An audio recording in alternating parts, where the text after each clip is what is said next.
Hello and welcome to FPL Mate, your best mate for fantasy Premier League content for the 2022-23 season. My name is Dan, and today I have for you a differentials video. A video talking about differentials, those hidden gems in FPL that I absolutely love to talk about. Really love making these videos. Hopefully this is going to be really good for you. So what we're going to do today is we're going to pick out 8 of what I believe to be the best differentials to pick for your team moving forward over this next period of games. And then we're going to go through some honourable mentions, plenty of them, bringing us to a total of 20 great differentials, and then we're going to add some players at the end, some of those differentials that I see a few people are going for that I actually am not too keen on, but we'll save that to the end of the video.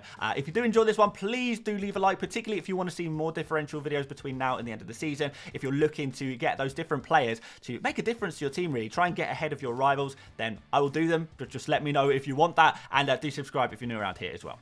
Okay, differential number 1, and I guess this is the 8th most popular. We're going to go down from the most popular right down to the most differential in the 8. So, first of all, Tyrone Mings, who is a player who I'm sure a few people are talking about already. So, yes, I know this isn't the most differential player on the list, but I do think he is a very good pick, a very good price, a double game week here against Chelsea and Leicester, 2 teams that don't score too many goals. And then we've got Nottingham Forest and Newcastle and Brentford after, which I actually think are pretty decent fixtures as well, to be fair. Now, I've said this before, I think I said this in yesterday's video, but Mings for Aston Villa, they do seem to be a team that struggles to keep clean sheets against the top teams, and they do let themselves get overrun, but in the slightly easier fixtures, they do seem to be a little bit tighter now, tighter at the back than they have ever been before. So I think that's going to be a positive thing, and I think maybe there is going to be some chances for Aston Villa clean sheets. I mean, they've been one of the few teams recently that actually have got us some clean sheet points. So those of you guys already on Aston Villa defenders, you're probably pretty happy, and those of you who are not, maybe Mings is a good way to get in on that Aston Villa defence. He's the cheapest way to do it. You can just stick him on the bench for those game weeks that you don't really fancy him for, and I think in general he is a good pick. And by the way, guys, I've changed the stats on this video. Let me know what you think about this one. But for defenders and goalkeepers, I put goal involvement, that's what the GI stands for on screen, guys, and expected goal involvement there, and we've got goals conceded and expected goals conceded there as well. So you can get a bit of an idea of how well a player in defence is doing in terms of attack in general. So goal involvement is goals and assists, and we've got conceded as well to see just how good the defence is there in general. So let me know what you think about that one. We might bring that over to buy, sell, keep, avoid for the defenders and goalkeepers if you're interested in seeing the, I guess, defensive stats of a team. But like I said, guys, the high XGC is a lot down to the big games, you know, the Arsenal games, the Man City games, those kind of things where Aston Villa do concede chances. And the good thing is that with Martinez in goal, they do seem to overperform their expected goals conceded as well. So there you go. Let's move on to the next differential, going even more differential than Mings. So yes, we are not quite at the top of the differential ranking because a few people are talking about Isak. You know, I'm not the first person to talk about Isak. I know that. Maybe some of you guys already went for him in Game Week 28, and for those of you who did, congratulations. And I do think a small thing that put me off Isak last game week is the fact and I don't really like the rotation risk. And I do feel like, and Newcastle fans, you probably agree with me here, that there is going to be a little bit of rotation between Isak and Wilson. I don't think it is fully decided who is going to be the main starting forward at the moment. There is a chance that Isak plays on the wing if Almiron's injury persists, but again, I don't think that's very likely to happen. The good thing about Isak when he is playing, though, is that he is on penalties, he is taking a lot of shots, he's looking really good for his team, being in all of the right areas at the right time, and he just looks good. You know, like he passes the eye test really well. He looks like a really good player. So in general, I think he's a good pick with rotation risk, and I think that is what makes him a differential. People aren't fully convinced by him and his minutes. If he was nailed on, he would be a player who we would be rating really, really highly. Not a must-buy necessarily, but really good transfer. But because of that rotation risk, he is relegated to being a differential. So 3.2% owned. Are you prepared to take that risk and see if he will play 2 games in a double game week? If he does, you know there's a good chance of him doing quite well. The fixtures in the double game week aren't amazing for an attacker, but they're good enough where a good team can do something. Let me know what you think about this one, guys. I think Isak looks good, but he is a bit risky. All right, now we're talking Brennan Johnson. Who's picking him right now? Not many people. In fact, only 2.3% of people. But he has been doing really, really well since the international break. He's been on top form, and even though Nottingham Forest have had mixed fortunes, they have been capable of scoring the odd goal here and there. And when they do score a goal, it does seem to be coming through Brennan. He's been a really good attacker when you watch him play. Definitely a player that passes the eye test, always looking to get behind the defence on the counter-attack, as Nottingham Forest often have to play. Wolves and Leeds are a really nice pair of fixtures. If we're looking for a nice pair of fixtures for a double game week player, without looking at the player themselves, then the Nottingham Forest, the pair of fixtures really stands out, doesn't it? So if you want to go there, I absolutely think it could work out. It's a risky one, as all differentials are. We're not talking about the top FPL picks here. We're talking about the differentials, remember. But if you're going to go for someone from Nottingham Forest, Brennan Johnson seems to be the guy to go for. Maybe Gibbs White as an outside shout, but Johnson seems to be the guy. 2 goals in his last 5 games as well. That's pretty nice. He's taking shots. He's getting the chances that Forest are getting, and I think he could be an okay differential to go for. So, yeah, 2.3%. Why not? Moving deeper, and I thought we have to put in a goalkeeper. I wanted to make sure we're covering plenty of different positions for the differential. So we're throwing in a goalkeeper here, and I think Melia is probably going to be my favourite differential goalkeeper at 1.9% owned. Leeds have actually been improving defensively recently, which is something that has been very, very positive. I know last game, bit of an anomaly with them conceding a couple of goals there, but in general, I think Leeds have actually been really improved defensively, and I think that is something that we maybe haven't fully taken notice of. And Melia is a very good goalkeeper. He makes a lot of saves. He is, in general, outperforms the XGC, which is very, very nice. And he's already even taken a shot in the box recently. So there you go. He's actually, a goalkeeper who can attack. I'm just joking. Not really. Probably not going to happen very often, but just thought I'd throw that one out there as well. Arsenal away is a bad fixture. There's no denying that. But that Nottingham Forest at home fixture might be a little bit better. And looking forward, Crystal Palace at home, another really good fixture for a defender or a goalkeeper. Gameweek 32 as well. Fulham away, pretty decent as well. So actually, in general, this run of fixtures doesn't look terrible if you do want to go for a Leeds player. And if you want to go for a differential goalkeeper, I know that's not going to be many people, but hey, if that's you, maybe Melia could be your differential goalkeeper guy. Why not? Okay, Harvey Barnes is going to be my next differential, 1.8% owned, so we really are getting to some serious differential players at this point. Whilst a lot of people are only looking at Maddison, I thought it might be an interesting idea to look at Harvey Barnes in this video, who hasn't had an amazing amount of FPL returns recently. But what I can say is in that a similar amount of minutes to Maddison recently, he's got much better XG. So he's getting more opportunities to score than Maddison is. And although he's not going to match Maddison's assists, I guess it is the goals that get the midfielders their points. So if you are looking for a goal-scoring Leicester midfielder, and I think a lot of people are, I think people are looking for Leicester goal scorers in general against Crystal Palace and Aston Villa. I know a lot of people are kind of looking at Iheanacho or Daka. Too risky, too much rotation going on there. In terms of other players outside of those guys, it does seem like Harvey Barnes is the primary goal threat in this Leicester team, and yet he is so differential because everyone is so focused on Maddison. So I do think, particularly with the much cheaper price, I do think Barnes is genuinely another option for those of you guys who aren't fully convinced by Maddison or can't quite afford Maddison. Genuinely think Barnes is an option, and look at that differential, 1.8% owned. Like this one a lot. And now we're going to come to what I'm going to call the West Ham section of the video, and you'll shortly see why. But first of all, Danny Ings. So he's not really played too much for West Ham so far, but the games he has played, he does seem to be the focal point, or the new focal point for West Ham, looking to dig themselves out of a hole. He scored 2 goals in his 3 starts so far for West Ham, which is, well, over the last few weeks for West Ham, which is pretty good. 1.27 XG, 1.22 XA, taking a couple of shots, not an insane amount of shots, but what we like about Danny Ings is that he does make good of the few chances that he has because he's a pretty good finisher, right? The fixtures for West Ham in the double game week look really good, actually. Southampton at home and Newcastle at home. I like the look of this. Southampton are always, prone to conceding a goal at the moment. They just can't seem to keep a clean sheet.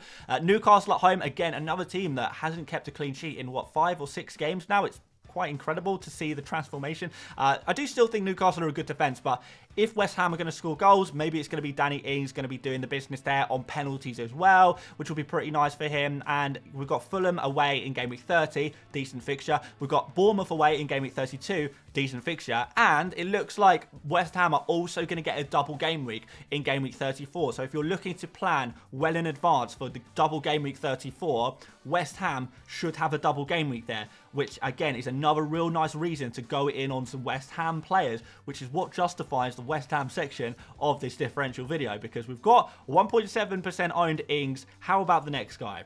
It's 0.9% owned Benrahma. So we are sub 1% now, and we're going for the super differentials that no one in their right mind is picking. Maybe for good reason, but hey, there's a lot of fun in looking at these players at least. So yeah, Benrahma, in terms of attacking returns recently, has been doing really well, really well. He's not super nailed on. He's not going to play 90 minutes every game, but whenever he has been playing recently, he does seem to be the player in that West Ham team, picking up the majority of the FPL returns, which is quite nice, really. Taking a lot of shots in the box, creating for his teammates as well. So he's doing it all at the moment on some set pieces, which is very nice. Potentially on penalties there if Ings isn't on the pitch, which again is going to be a little mini advantage there for him. And a good pair of fixtures against Southampton, Newcastle, Fulham away, Bournemouth away, as we've spoken about, and the double game week in game week 34 as well. So I think this is kind of an overlooked player in many respects. I think a lot of people are so worried about West Ham and their form in general that they've kind of ignored that there are a couple of gems in that West Ham team.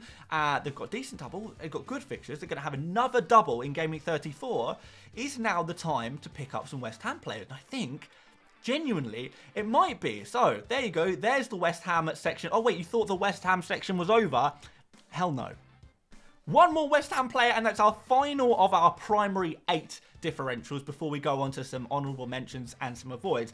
It is going to be Aguerd. So Aguerd, 0.2% owned. So this is a serious differential. And the reason I like him is not because I think West Ham are a particularly good defence, but I do like the fixtures. And often I do like to pick defenders based on the fixtures that they have. If they have good defensive fixtures, then you can often assume that there's going to be at least a chance of a clean sheet there. And West Ham really are going to need to dig deep and maybe play a little bit negatively at times, I think, with their kind of situation at the bottom of the table, towards the bottom of the table, maybe I should say. So yeah, Gameweek 29, Southampton, Newcastle, 2 really good opportunities for clean sheets. 2 home games against 2 teams that are struggling to score goals. Fulham, again, struggling to score goals. Not sure what the Mitrovic situation is right now, but again, that's going to be even worse, isn't it? So Fulham, yeah, they're a defensive team right now, and another opportunity. Bournemouth, another opportunity, and the game week 34 double, as we've mentioned again. So not expecting too many attacking returns from Aguerd, even though, like, if we go back slightly further, we have seen that he has had a few opportunities to score. But in general, he's not a massive attacking threat, I wouldn't say. But he is the most nailed on West Ham defender that you can possibly go for right now. So if you just want that safe West Ham defender who's going to be playing every game, you've got that locked in, you think that there's a chance of West Ham clean sheets. I don't know how many people will be thinking that. But hey, these players are differential for a reason, and we've got to try and think outside the box a little bit here. I think it could be a really interesting pick. At 0.2% owned, that is incredibly low. But with those primary 8, the 8 differentials that I really like, out of the way, I think there is some other players that are definitely worth a mention. So here you go, guys. We've got a few players that are kind of obvious, I guess, like Cash as an alternative for a Aston Villa defender. Rodrigo and Harrison, if you want to go in on the lead kind of attackers there a little bit. Ake, probably not going to get him for the single game week against Liverpool, but I think he has had such a good season. I think he should be reasonably nailed on for Man City, if there is such a thing anyway. And yeah, I think we are going to get some clean sheet points from Man City as well going forward. So definitely a player I would be looking at, particularly towards maybe the double game week 34, maybe, possibly. We've got Jared Bowen here. I think it's a little bit more expensive than the other West Ham men and doesn't really offer too much more, so maybe not. Billing, if you fancy a Bournemouth attacker for whatever reason, he's been doing pretty well. Emerson, a little bit cheaper than Aguerd, quite a lot cheaper than Aguerd, so maybe actually worth going for the risk. Wasn't quite happy to put him in the main 8, just because I think there is a small rotation risk. He doesn't play every single game, but he does play most, and he's going to be playing in left back, being able to create a little bit more for for his teammates. So maybe an option for you there. Steele, think he's a reasonably good pick. I just worry about him long-term, minutes long-term for Steele. But right now, I think he's a really good pick, particularly for the double. Buendia is your kind of alternative Aston Villa attacker. I think after Watkins, Buendia is probably the second best player to go for right now. Morgan Gibbs-White, you know, another option for your Nottingham Forest. Willock, I think, is an okay option if you are desperate for any Newcastle midfielder right now. Willock is an option there. Porro doesn't have a double game week, but he does have a game against Everton in Gameweek 29, so that is definitely an option as well.